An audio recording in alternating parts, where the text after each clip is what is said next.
آیت نمبر 42 ہے، وَإِذْ قَالَتِ الْمَلَائِكَةُ يَا مَرْيَمُ، اور یاد کرو جب فرشتوں نے کہا تھا کہ اے مریم علیہ السلام، ان اللہ اصطفاکی وطہرکی، کہ یقیناً اللہ تعالیٰ نے آپ کو چن لیا ہے اور آپ کو خوب پاک کر دیا ہے، واصطفاکی علی نساء العالمین، اور آپ کو تمام جہان کی خواتین کے اوپر ترجیح دی ہے۔ اس آیت مبارکہ کے ضمن میں پہلی بات یہ کہ اللہ تعالیٰ زکریا علیہ السلام کی بات فرما رہے تھے، اور پھر اب دوبارہ سے مریم علیہ السلام کا ذکر شروع ہو گیا ہے۔ یہ بھی قرآن پاک کا ایک خاص انداز ہے کہ وہ ایک سچویشن کو بیان کرتا ہے تو پھر یکدم اس کو سوئچ کر دیتا ہے اور کسی دوسری سچویشن کو بیان کرنا شروع کر دیتا ہے۔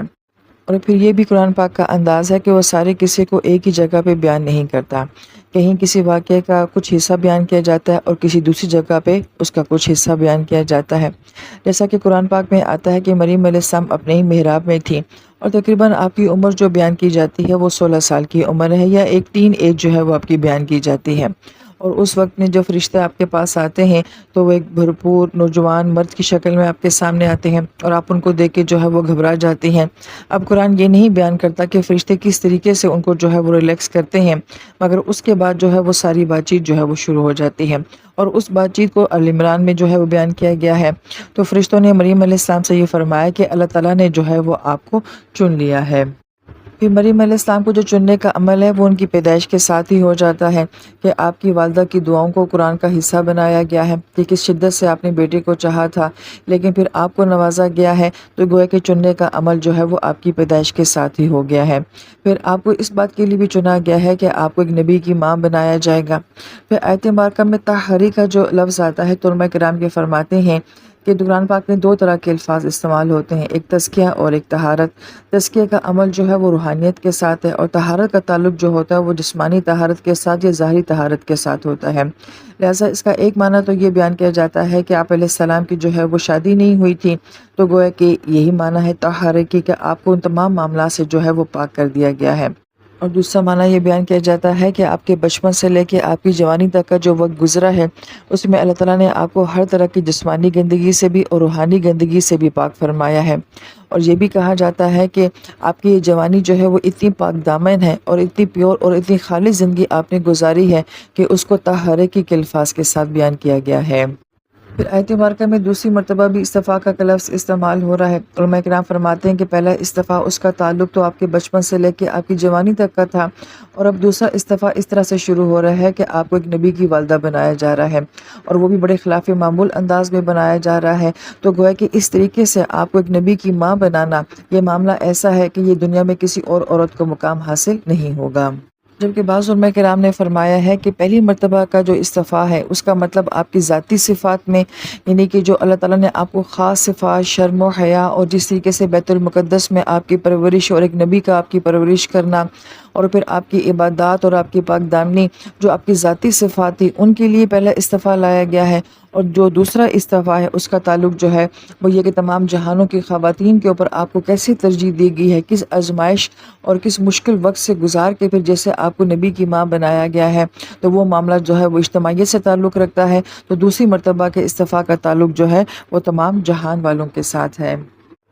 پھر آیت نمبر 43 میں اللہ تعالیٰ فرماتے ہیں کہ یا مریم اقنتی لربکی، کہ اے مریم علیہ السلام اپنے رب کے سامنے عاجزی کرتی رہیں، واسجدی سجدہ کریں، ورکعی مع الراکعین، اور رکوع کرتی رہیں رکوع کرنے والوں کے ساتھ۔ اب اس آیت مبارکہ میں مریم علیہ السلام کو سب سے پہلے جو حکم دیا گیا ہے وہ قنوت کا دیا گیا ہے، اور قناطہ کا مطلب ہوتا ہے کہ انتہا درجے کی عاجزی کرنا، اطاعت کرنا، فرما برداری کرنا۔ اور علماء کرام فرماتے ہیں کہ یہاں پہ اطاعت یا کوئی اور لفظ کو کیوں نہیں لایا گیا، قنوت کو ہی کیوں لایا گیا ہے؟ جیسے کہ عربی زبان میں بھی ہم جانتے ہیں کہ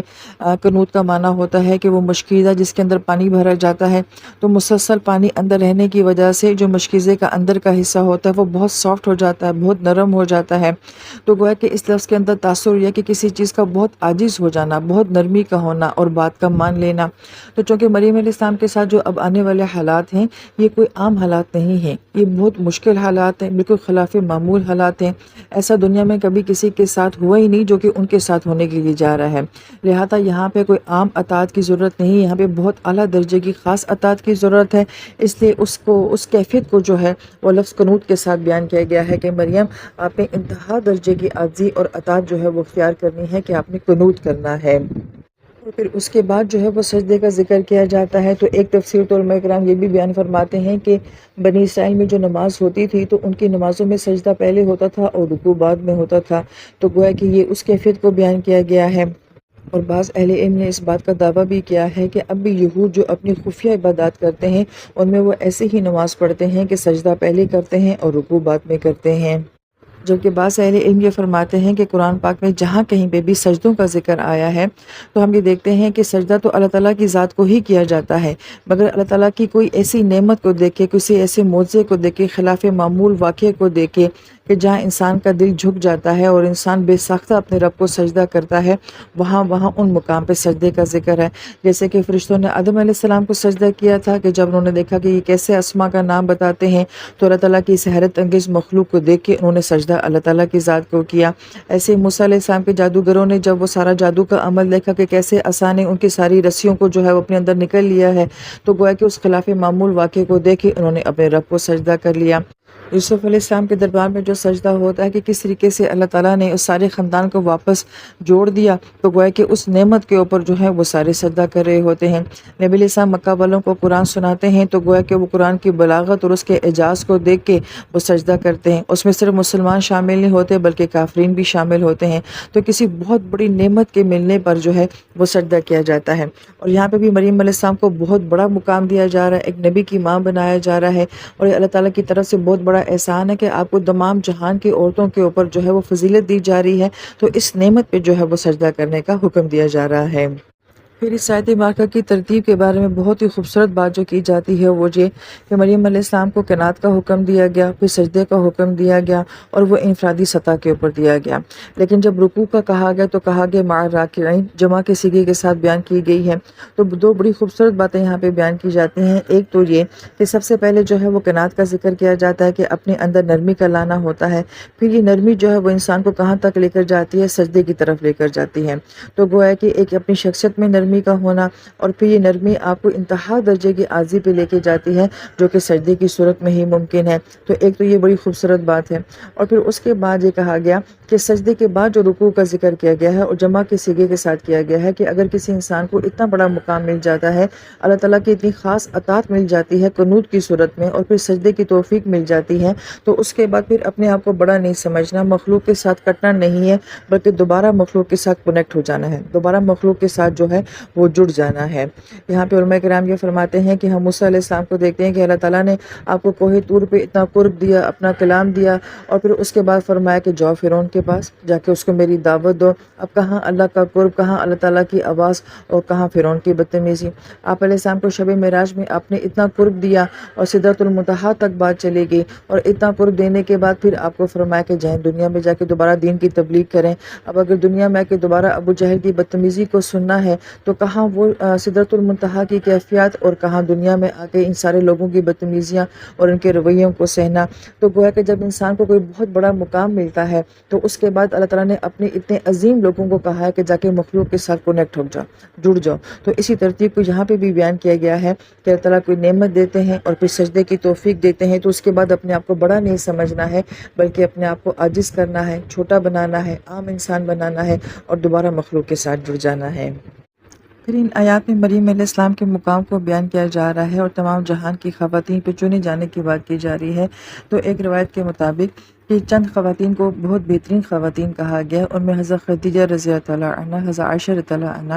حضرت فاطمہ رضی اللہ عنہ، آسیہ علیہ السلام، ان سب کو بھی بہترین عورتیں جو ہے وہ کہا گیا ہے۔ اور ہم یہ دیکھتے ہیں کہ یہ تمام مختلف طرح کی پرسنالٹیز ہیں۔ حضرت خدیجہ عنہ نے صرف اپنے مال کے ذریعے دین کو سپورٹ کی تھی۔ بعض علماء کرام فرماتے ہیں کہ سارے مکہ والوں کا مال ایک طرف تھا اور حضرت خدیجہ عنہ کا مال جو ہے وہ ایک طرف تھا۔ اللہ نے آپ کو اتنا نوازا تھا، مگر آپ نے اپنی مال سے جو ہے نبی علیہ السلام کو دین کو سپورٹ کیا تو اللہ پاک نے آپ کو جو ہے فضیلت دے دی۔ حضرت عائشہ رضی اللہ عنہا نے جو ہے وہ دین کی خدمت کی، 48 سال تک آپ جو ہے وہ درس قرآن اور درس حدیث جو ہے وہ دیتی رہیں، تو گویا کہ علم کے ذریعے آپ کو چن لیا گیا۔ حضرت فاطمہ رضی اللہ عنہا کا مزاج ہمیں ایک پیاری بیٹی کی صورت میں اور حسن اور حسین رضی اللہ عنہما کی ماں بننے کی صورت میں کہ کیسے انہوں نے اپنی اولاد کی تربیت دی، اور حضرت علی رضی اللہ عنہ سے کیسے آپ نے وفا کی، تو گویا کہ ان کا کردار ہمیں وہاں پہ نظر آتا ہے۔ حضرت آسیہ علیہ السلام نے کیسے ایمان کے لیے قربانی کی اور ایک سخت مرد کے ساتھ گزارا کیا تو ان کا کردار ہمیں وہاں پہ نظر آتا ہے۔ تو یہاں سے علماء کرام جو ہے وہ بڑی پیاری بات فرماتے ہیں، وہ یہ کہ کوئی ایک کام نہیں بلکہ مختلف کام کر کے بھی انسان اپنے آپ کو اللہ تعالیٰ کی نظر میں خاص کر سکتا ہے، اور مختلف کام کر کے بھی جو ہے وہ چنے ہوئے لوگوں میں شامل ہو سکتا ہے۔ اور عورتوں کے لیے یہ مواقع اس لیے بھی زیادہ ہوتے ہیں کہ اگر ہم بیٹی ہیں، شاگرد ہیں، پھر کل بیوی بنیں گی، پھر بچوں کی ماں بنیں گی، پھر بچے بڑے ہو جائیں گے، تو گویا کہ زندگی میں مختلف سٹیجز آتی ہیں، تو زندگی کی جو سٹیج بھی ہمارے سامنے ہو تو اس میں ہم بیسٹ ہو کے دکھائیں۔ شاگرد ہیں تو بیسٹ بنے، بیٹی ہیں تو بیسٹ بنے، تو گویا کہ اس طریقے سے بھی انسان اپنی زندگی میں مختلف کردار ادا کر کے بھی اللہ تعالیٰ کے سامنے جو ہے وہ چنے ہوئے لوگوں میں شامل ہو سکتا ہے۔ پھر یہاں پہ ہمارے بڑے جو ہیں بڑا خوبصورت نقطہ یہ بھی بیان کرتے ہیں کہ ہم جس دنیا میں رہتے ہیں یہاں پہ بھی مس ورلڈ کا جو ہے وہ انتخاب کیا جاتا ہے، اور اس کو تمام دنیا میں سے سب سے بہترین اور خوبصورت جو ہے عورت کا ٹائٹل ملتا ہے، مگر کس بنیاد کے اوپر اس کو مس ورلڈ کہا جاتا ہے کہ جس کا جسم جتنا زیادہ خوبصورت ہوگا، سمارٹنس جس کی سب سے زیادہ اچھی ہوگی، پھر وہ ایک سال کے لیے تو بیسٹ ہوتی ہے مگر نیکسٹ ایئر میں پھر کوئی دوسری آ جاتی ہے۔ جبکہ دوسری طرف ہم یہ کہتے ہیں کہ قرآن نے جن کے بارے میں ڈکلیئر کر دیا ہے کہ یہ دنیا کی بہترین خواتین ہیں، یہ پرانی نہیں ہوتی ہیں، صدیاں گزر گئی ہیں، سالوں کے سال گزر گئے ہیں، مگر جیسے یہ کل معتبر تھیں یہ ایسے آج بھی معتبر ہیں، اور قیامت تک جو ہے یہ معتبر رہیں گی۔ تو ایک طرف ہم دنیا والوں کا معیار دیکھتے ہیں کہ کس بیس کے اوپر ان کو چنا جاتا ہے اور پھر کتنے عرصے تک چنا جاتا ہے، دوسری طرف یہ خواتین نظر آتی ہے کہ انہیں کس بیس کے اوپر چنا گیا اور پھر کب تک کے لیے چنا گیا۔